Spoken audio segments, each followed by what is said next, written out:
അവസാനത്തെ സെഷനിലാണ് നമ്മൾ ഇരിക്കുന്നത്. ഇന്നലെയും ഇന്നുമായി നമ്മൾ ഒരുപാട് സംസാരിച്ചു, ഒരുപാട് കേട്ടു.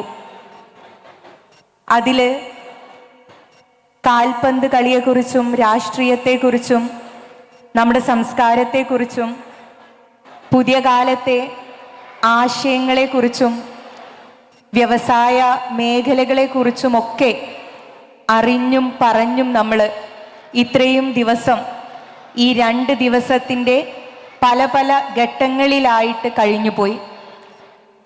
ഇനി ഒരു തുറന്ന ചിന്തയ്ക്കുള്ള, തുറന്ന ആലോചനയ്ക്കുള്ള ഒരു സമയമാണ്. നമ്മളെ ഒരുമിച്ചിരിപ്പിക്കുന്നത് യഥാർത്ഥത്തിൽ വലിയൊരു ആശയമാണ്.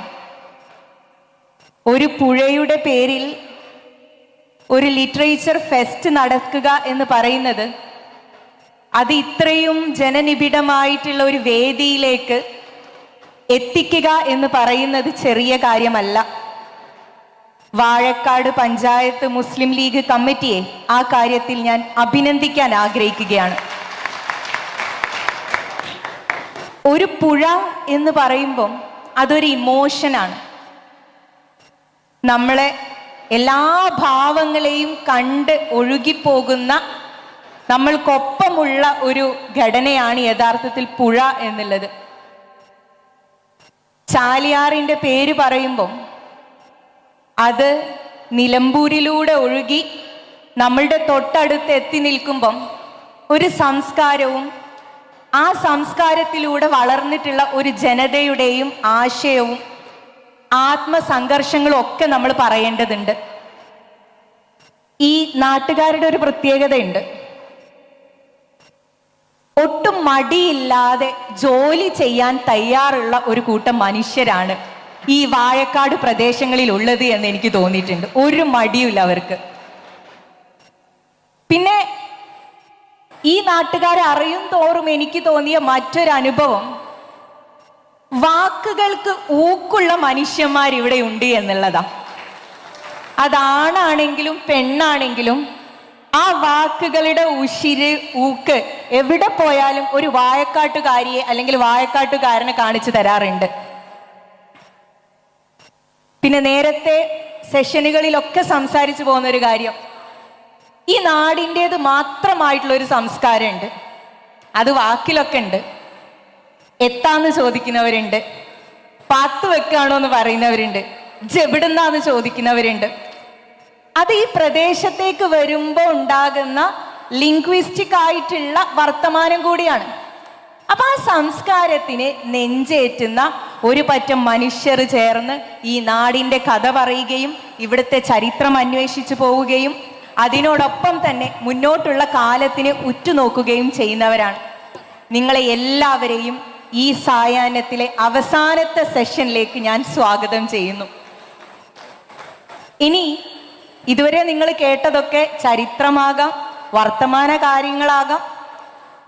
ഇപ്പോൾ നമ്മളുടെ മുമ്പിൽ ഈ വേദിയിൽ അതിഥിയായിട്ടുള്ളത് ബഹുമാന്യരായിട്ടുള്ള PMA ഗഫൂർ സാഹിബാണ്. ഒരു പരിചയപ്പെടുത്തലിൻ്റെയും ആവശ്യമില്ല. നമ്മളൊക്കെ സാകൂതം കേൾക്കാൻ ആഗ്രഹിക്കുന്ന വാക്കുകളാണ് അദ്ദേഹത്തിൻ്റെത്. ഗ്രന്ഥകാരനാണ്, പ്രഭാഷകനാണ് എന്ന് പറയുന്നതിനേക്കാൾ എനിക്കിഷ്ടം അദ്ദേഹം സഹൃദയമായിട്ട് സംസാരങ്ങൾ നമ്മൾക്ക് നൽകുന്ന വ്യക്തി എന്ന് പറയാനാണ്. ഒരു പ്രഭാഷകൻ എന്ന് പറയുമ്പോൾ കുറച്ചുകൂടെ ഗൗരവമുള്ള വാക്കായിട്ട് അതിനെ മാറ്റിയെടുക്കേണ്ടതുണ്ട്. പിന്നെ പ്രഭാഷകർ പലപ്പോഴും അതിൻ്റെ ഉറവിടം തേടിപ്പോയാൽ ആ വ്യക്തിയിൽ നിന്നാണ് പലപ്പോഴും നമ്മൾക്ക് പുതിയ പുതിയ വാക്കുകൾ കിട്ടുന്നത്. മറിച്ച് ഗഫൂർ സാഹിബിൻ്റെ പ്രസംഗങ്ങൾ അല്ലെങ്കിൽ അദ്ദേഹത്തിൻ്റെ വാക്കുകൾ ശ്രദ്ധിച്ചു നോക്കിയാൽ ഇത് ഞാൻ എന്നോട് തന്നെ പറയുന്ന കാര്യമാണല്ലോ എന്ന് തോന്നാറുണ്ട്.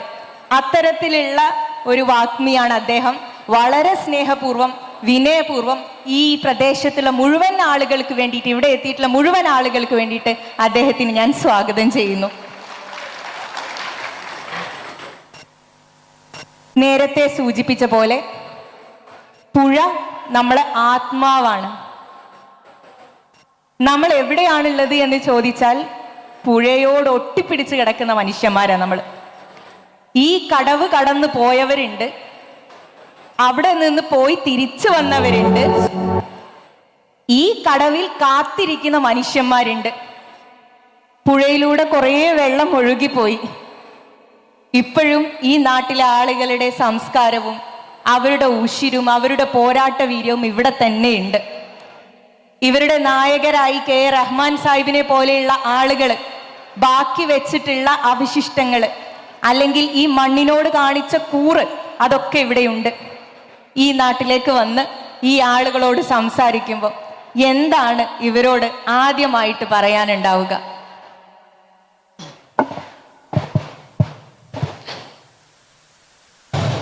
Thank you. നമ്മുടെ മാവൂരിലൂടെ ഇങ്ങനെ വരുമ്പോഴേ അവിടെ പൊട്ടിപ്പൊളിഞ്ഞ് കിടക്കുന്ന കുറേ കെട്ടിടങ്ങൾ കാണുമ്പോൾ കൂടെയുള്ള 14 വയസ്സുള്ള ആൾ ചോദിക്കാറുണ്ട്, ഇതെന്താണ്? അപ്പോൾ മാവൂർ ഗോളിയോ റയോൺസ് എന്ന ഒരു ചരിത്രം അറിയുന്ന വിധം അവന് പറഞ്ഞു കൊടുക്കാറുണ്ട്. കൂട്ടത്തിൽ ഒരു കാര്യം കൂടി പറയാറുണ്ട്. മാവൂർ ഗോളിയോർ നശിക്കാതെ അവിടെ ബാക്കിയായിരുന്നു എങ്കിൽ ഒരുപക്ഷെ കോഴിക്കോടിന് സമാനമായ ഒരു മഹാനഗരമായി മാവൂർ മാറുമായിരുന്നു. പക്ഷേ ഒരു ജനത അവരുടെ ഒരു പുഴയ്ക്ക് വേണ്ടി, വരാനിരിക്കുന്ന തലമുറകൾക്ക് വേണ്ടി ഒരു നഗരം വേണ്ടെന്ന് വെച്ച ചരിത്രം കൂടിയാണ് ചാലിയാറിൻ്റെ ചരിത്രം. കെ റഹ്മാൻ അടക്കമുള്ള ധീരരായ മുൻഗാമികൾ അങ്ങനെ ഒരു പോരാട്ടത്തിന് ഇറങ്ങിയിട്ടില്ലായിരുന്നു എങ്കിൽ ഇത്രയും മനുഷ്യർ ഒരുപക്ഷെ ഇവിടെ ഒരുമിച്ച് കൂടില്ലായിരുന്നു. ഈ ചാലിയാറിൻ്റെ തീരം ഇത്രയും ആരോഗ്യസമ്പന്നമായൊരു ജനത പിൽക്കാലത്ത് ഇങ്ങനെ തുടർന്നു പോരുന്നതിന് പിന്നിൽ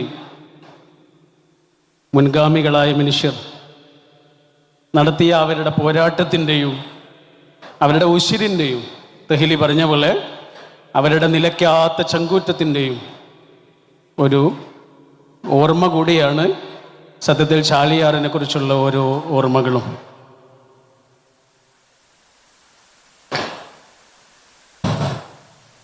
നമ്മൾ ഇങ്ങനെ വണ്ടി ഓടിച്ചു പോകുമ്പോൾ സൈഡിൽ 2 കണ്ണാടി വെച്ചിട്ടുള്ളത് നമ്മുടെ മുഖം കാണാനല്ലല്ലോ, പിറകിലെ കാഴ്ചകൾ കാണാനാണ്.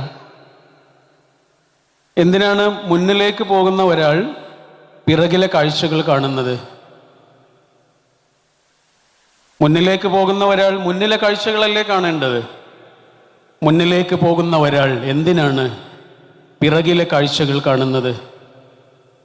പിറകിലെ കാഴ്ചകൾ നന്നായി ഒരാൾ കാണുമ്പോഴാണ് അയാൾക്ക് മുന്നിലേക്ക് കുറച്ചുകൂടെ നന്നായി പോകാൻ കഴിയുള്ളൂ. ഓട്ടമത്സരത്തിന് നിൽക്കുന്ന ആളുകൾ ഒരു കാല് മുന്നിലേക്കും ഒരു കാല് പിറകിലേക്കും വെച്ചിട്ടാണല്ലോ നിൽക്കുക. ഈ മുന്നിലേക്ക് ഓടാൻ നിൽക്കുന്ന ഒരാൾ എന്തിനാണ് പിറകിലേക്കൊരു കാല് വെച്ചത്? പിറകിലേക്കൊരു തള്ളു തള്ളിയിട്ടാണ് അയാൾ മുന്നിലേക്ക് ഓടുന്നത്. പിറകിലേക്കുള്ള ആ തള്ളിൽ നിന്ന് അയാൾക്ക് ശേഖരിക്കുന്നൊരു ഊർജമുണ്ട്. ആ ഊർജം കൊണ്ടാണ് അയാൾ മുന്നിലേക്ക് പോകുന്നത്. 1 സ്റ്റെപ്പ് ബാക്ക് 7 സ്റ്റെപ്സ് അഹെഡ് എന്ന് പറയും. തോടിങ്ങനെ കുറുകെ ചാടാൻ ഒരുങ്ങുന്ന ഒരു കുട്ടി, തോട് കുറുകെ ചാടാൻ ഒരുങ്ങുന്ന ഒരു കുട്ടി നേരെ തോടിൻ്റെ അറ്റത്ത് പോയിട്ടല്ല ചാടുക, കുറച്ചിങ്ങനെ പിറകിലേക്ക് നിൽക്കും. 1 2 ചുവട് പിറകിലേക്ക് വെച്ചിട്ടാണ് അത്രയും വലിയ ഒരു ചാട്ടത്തിന് അവൻ ഊർജം ശേഖരിക്കണം. 1 step back 1 step back 7 steps ahead. എന്തിനാണ് ചരിത്രം പഠിക്കുന്നത്? വായിക്കാനും അടച്ചുവെക്കാനുമുള്ളതല്ല ചരിത്രം, വായിക്കാനും ആവർത്തിക്കാനുമുള്ളതാണ്. അതാണ് വായിക്കാനും അടച്ചുവെക്കാനുമുള്ളതല്ല ചരിത്രം, വായിക്കാനും ആവർത്തിക്കാനുമുള്ളതാണ്. ഇങ്ങനെ ചരിത്രം കുഴിച്ചെടുക്കുന്ന ഒരു ഖനന പ്രക്രിയ ഉണ്ടല്ലോ, അതാണ് മുസ്ലിം ലീഗിൻ്റെ വാഴക്കാട് മണ്ഡലം കമ്മിറ്റി ഇവിടെ നടത്തിക്കൊണ്ടിരിക്കണം. ചരിത്രം കുഴിച്ചെടുക്കുന്നൊരു ഖനന പ്രക്രിയയാണിത്. അതിന് എല്ലാ അഭിവാദ്യങ്ങളും അർപ്പിക്കുന്നു. അങ്ങ് നേരത്തെ സംസാരിച്ചപ്പോൾ പറഞ്ഞു ഈ നാട്ടിലെ ആളുകളുടെ മുമ്പിൽ 2 ചോയ്സ് ഉണ്ടായിരുന്നു. ഒന്നെങ്കിൽ അവർക്ക് ഇവിടെ നല്ല ഒരു വ്യവസായശാലയുമായിട്ട് മുന്നോട്ട് പോകാൻ പറ്റുമായിരുന്നു, രണ്ടാമതായിട്ട് ഈ മണ്ണിനെ സൂക്ഷിക്കുക എന്നുള്ളത്, ഈ പുഴയെ അതിൻ്റെ സംസ്കാരത്തിനെയൊക്കെ സ്നേഹിച്ച് അതിനു വേണ്ടി സമർപ്പിച്ചുകൊണ്ട് ജീവിതത്തിനെയും കുടുംബത്തിനെയും ഒക്കെ സജ്ജമാക്കി മുന്നോട്ട് പോവുക എന്നുള്ളത്. അപ്പം യഥാർത്ഥത്തിൽ ഈ നാട് തെരഞ്ഞെടുത്തത് ഈ നാടിൻ്റെ ആത്മാവിനെ പുറത്തു നിന്ന് കൊണ്ടുവന്ന ഒരു പുതിയ വികാരത്തിനെ അല്ല. നാടും നഗരവും തമ്മിൽ ഒരുപാട് വ്യത്യാസമുണ്ട്. ഇപ്പം നാഗരികത കൂടുതലായിട്ട് കണ്ടുകൊണ്ടിരിക്കുന്ന ഒരു കാലം. അതാ ഞാൻ തുടക്കത്തിൽ പറഞ്ഞത്, വാക്കുകളിൽ പോലും അല്പം പോലും ഒരു ആധുനികതയുടെ കലർപ്പില്ലാത്ത മനുഷ്യന്മാരാണ് ഈ നാട്ടിലുള്ളത്. ഇപ്പോഴും അവർ സഞ്ചരിക്കുന്നുണ്ട്, പല ഭാഗത്തും എത്തുന്നുണ്ട്. ഇവർക്ക് ഈ ജീവിത രീതി മുന്നോട്ട് പോകുമ്പോൾ ഇവർ തെരഞ്ഞെടുത്ത വഴിയെക്കുറിച്ച് അല്പം പോലും തെറ്റിയിട്ടില്ല എന്ന് വിശ്വസിക്കാനാണ് ഇഷ്ടം. അതങ്ങനെ തന്നെയാണ് എന്ന് ഞാൻ വിശ്വസിക്കുകയും ചെയ്യുന്നു. അനുഭവങ്ങളുടെ വെളിച്ചത്തിൽ മോഡേണൈസേഷൻ മാറ്റിയിട്ടുള്ള സിവിലൈസേഷനിൽ നിന്ന് സ്വന്തം സ്വത്വത്തിൽ ജീവിക്കുന്ന ജീവിതങ്ങളോട് എന്തായിരിക്കും പറയാനുണ്ടാവുക?